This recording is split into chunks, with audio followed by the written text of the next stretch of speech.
देखिए, ये बात सबसे पहले तो मोदी जी को, नरेंद्र मोदी जी को महिला दिवस की मुबारकबाद।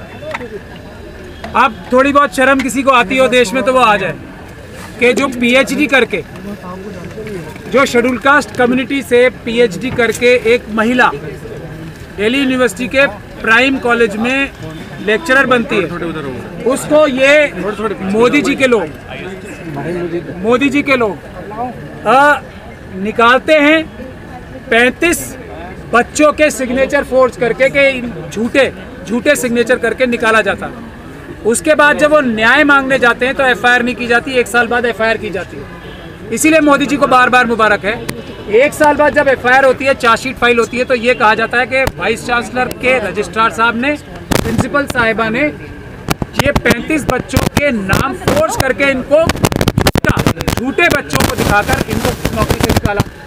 उसके बाद भी इनको नौकरी नहीं दी जाती, बल्कि ये पीसफुल प्रोटेस्ट करती हैं जाके जब, तो इनको डंडे मारे जाते हैं। इनके ऊपर एक तरह से महिला के ऊपर और प्रताड़ना की जाती है, एसिड से अटैक किए जाते हैं। ये आशुतोष जी खड़े हैं जो इनके साथी हैं, एसिड से अटैक आरएसएस और बीजेपी के गुंडे करते हैं इनको। उसके बाद इनके ऊपर एफआईआर के बाद एक दूसरी एफआईआर, 10 एफआईआर से ज़्यादा कर दी जाती है, इसलिए कि अपनी आवाज़ ना उठाओ, चुप हो जाओ।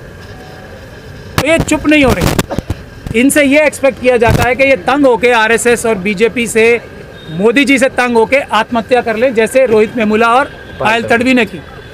तो ये क्या आत्महत्या करेंगी या लड़ेंगी, आप इन्हीं से पूछना। मगर आप ये देखिए कि मेरे जैसे एक वकील को इनके साथ खड़े होके पकौड़े बेचने के लिए तो मोदी जी ने ही कहा था ना कि ये भी एक रोज़गार है। अब मोदी जी ने रास्ता दिखाया है, पीएचडी करके, साइंटिस्ट बन के, इंजीनियर बन के।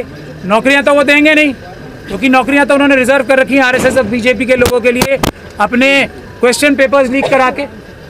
तो नौकरियां नहीं देंगे। कोई रोएगा, प्रोटेस्ट करेगा तो उसको लाठी बरसाएंगे पुलिस वालों से, और पकौड़े भी नहीं तलने देंगे, जो उन्होंने खुद ही कहा था। तो उन्हीं की पुलिस, अमित शाह जी की पुलिस, इनको पकौड़े तलने से भी रोक रही है। तो आज मजबूरी में हम लोगों ने, हमारी जो मिशन सेव कॉन्स्टिट्यूशन की सेंट्रल कमेटी है, उसने तय किया कि इस देश में जो अपोजिशन पार्टीज़ हैं बड़ी बड़ी, उनके पास जाया जाए, गुहार लगाई जाए। क्या एक शेड्यूल कास्ट महिला को जो पीएचडी करती है उसको ज़बरदस्ती झूठे दस्तावेज बना के निकाला जाता है? क्या मोदी जी के कहने पे पकोड़े बेचने का भी अधिकार है या नहीं है? तो हमें बड़ी खुशी है कि कांग्रेस पार्टी ने कम से कम अपने दरवाजे हमारे लिए खोले और एक मदद का रास्ता दिखाया। इसके बाद हम राष्ट्रपति महोदया के पास भी जाएंगे, और इसके बाद हम एक विमेन महिला मंत्रालय है, उनका नाम मुझे भूल जाता हूँ हर बार, कोई होगा नाम, जो भी होगा, जो भी महिला मंत्री हैं, आज विमेंस डे पे हम वहाँ भी जाना चाहेंगे। मैं क्यों साथ हूँ इनके, ये है सबसे बड़े दुर्भाग्य की बात कि ये एक कदम भी वकीलों की प्रोटेक्शन के बगैर नहीं चल पाएंगी महिलाएं इस देश में, ये दुर्भाग्य है। तो मैं गुजारिश करूंगा डॉक्टर रितु से, वो भी अपने मन की पीड़ा जो है रखें। और मोदी जी कर रहे हैं या गटर से यूज कर रहे हैं? मोदी जी गटर से निकालने तो हमने बहुत कोशिश करी। पहले दिन जब हम दिल्ली विश्वविद्यालय में थे तो हमने एक पाइप लगाई, कोशिश करी नाली से गैस निकालने की, बट हम पूरी तरीके से सक्सेसफुली फेल हुए। और इसलिए अभी हमने पाइप रखी हुई है अभी भी साथ में, मौका मिले तो एक बारी फिर कोशिश करके देख सकते हैं अगर निकले, लेकिन हम लोग सक्सेसफुली फेल हुए। एंड ये बहुत खुशी की बात नहीं है ये जो कर रहे हैं हम, ये दुर्भाग्य है हमारे कि जिस देश को हम विश्व गुरु बताते हैं उस देश की असलियत ये है कि आपको एक प्रीमियम यूनिवर्सिटी से पीएचडी करने के बाद आप एक पढ़ लिख जाते हो, छोटे शहरों तबकों से आते हो, तो आपका सपना होता है बड़ी बड़ी जगह जाके, बड़ी यूनिवर्सिटीज़ में आप जाओ और आपके माँ बाप सपना देखते हैं हमारे बच्चों को बड़ी डिग्री मिलेगी और अच्छा पढ़ेंगे, अच्छा बढ़ेंगे, आगे बढ़ेंगे, नौकरी मिलेगी। और ये देख लो आज ये नौकरी मिल रही है हमें। और प्रधानमंत्री जी खुद तो कह रहे हैं ना पकौड़े बेचना रोजगार है, तो लगा दिया आप रोजगार। यही चाहते हैं वो कि हम जैसे पढ़े लिखे युवा इन्हीं चीज़ों में उलझे रहे।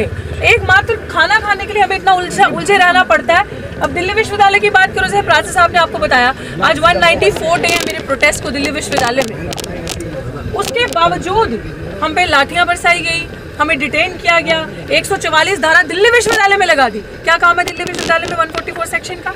वहाँ तो लोग आएंगे, प्रोटेस्ट करेंगे, आर्ट एंड कल्चर होता है, प्रेजेंटेशन होती है, 4 लोग तो एक साथ मिलेंगे आपको हमेशा खड़े।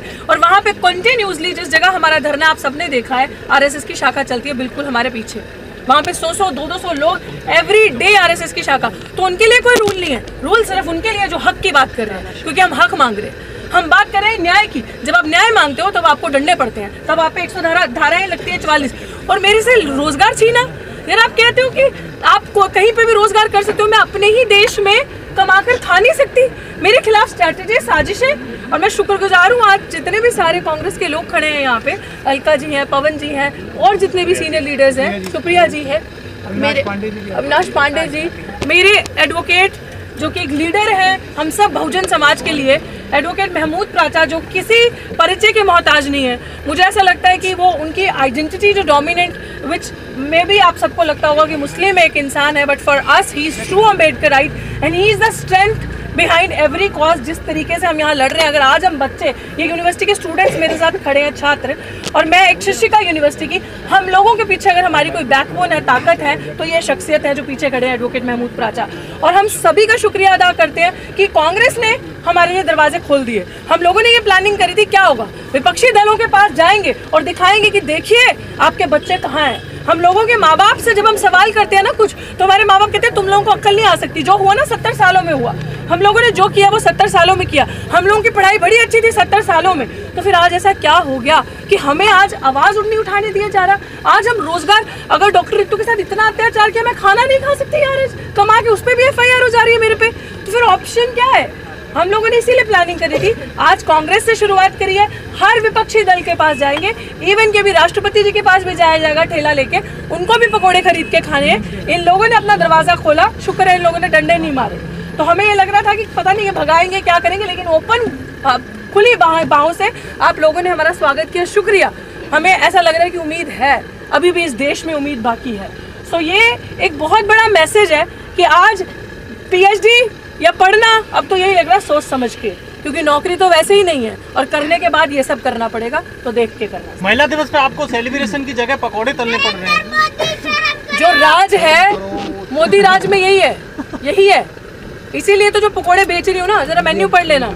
हाँ, ये जुमले पकौड़े जो हैं उनको जरूर पढ़ लीजिएगा। जुमला ही तो मिल रहा है ना, हमें कुछ मिल रहा है हमें, क्योंकि मुझे ऐसा लग रहा है कि जो बहुसंख्यक समाज है ना, जिसे हम कहते हैं मूल निवासी, जो 95% अपने आप को 92% बताता है, उनकी वोट की जरूरत नहीं है इन्हें, क्योंकि उनको ये लग रहा है कि हम तो EVM से जीतेंगे ना, हमें क्या मतलब है, हमें क्या मतलब है इन लोगों के वोटों का। क्योंकि मुझे ऐसा लगता है कि मोदी एक वो राजा है जिसकी जान उस तोते में, विच इज EVM, ये हमें लग रहा है। क्योंकि अगर हमारे वोटों की जरूरत होती तो ये हाल हो रहा होता चुनाव से पहले। इसका मतलब उन्हें ये पता है, ये गाते रहे, लोग धरने करते रहे, हम इन्हें मारते रहेंगे। असली में धरने तो हम ही लोग लगा रहे हैं ना, जो दुखी हैं, या तो ऑपोजिशन वाले हैं या हम लोग हैं, हम ही लोग धरने कर रहे हैं, तो हमारे वोट की जरूरत ही नहीं है। EVM खेल रही है, वो खेला चल रहा है वहाँ पे, तो हम लोग परेशान होकर सड़कों पे ऐसे करते रहेंगे, क्योंकि राजा को पता है एक बटन दबाऊंगा वोट मिल जाएंगे। इनका क्या है मुझे ये लगता है इस चीज पे भी सबको साथ होके आना चाहिए। जितने दबे कुचले, प्रताड़ित, शोषित लोग हैं, जिसमें बेरोजगारी एक सबसे बड़ा मुद्दा है, जिसकी वजह से आज मुझे यहाँ आना पड़ रहा है, हम सब अगर साथ आए तो मुझे लगता है कि सारी बैटल हम जीत सकते हैं। बीजेपी सरकार में प्रोटेस्टर्स के माथे पे गोली मार दिए, चाहे रामपुर में देख लीजिए, चाहे हरियाणा बॉर्डर पे देख लीजिए, चाहे 2 अप्रैल 2018 में देख लीजिए, जो भी आंदोलन करेगा उसके सर में गोली मारी जाएगी। वही तो मैंने आपको पहले ही बता दिया कि जब न्याय की बात करोगे तो ये सब चीज़ें होंगी आपके साथ। और अगर आप बीजेपी सरकार की बात करो तो अंदर कौन है? बॉम्ब ब्लास्ट के आरोपी आपकी मेंबर पार्लियामेंट है, आपके अंदर वो बैठे हैं। महिलाओं का शोषण करने वाले को आप प्रोटेक्ट करके बीजेपी पे रखते हैं, तो it is kind of a washing machine. What ever you have done, जितना आप जुल्म, जितना आप लोगों के साथ अत्याचार करोगे, हैरेस करोगे, तो आपको वहाँ टिकट मिलेगी। तो ये क्राइटेरिया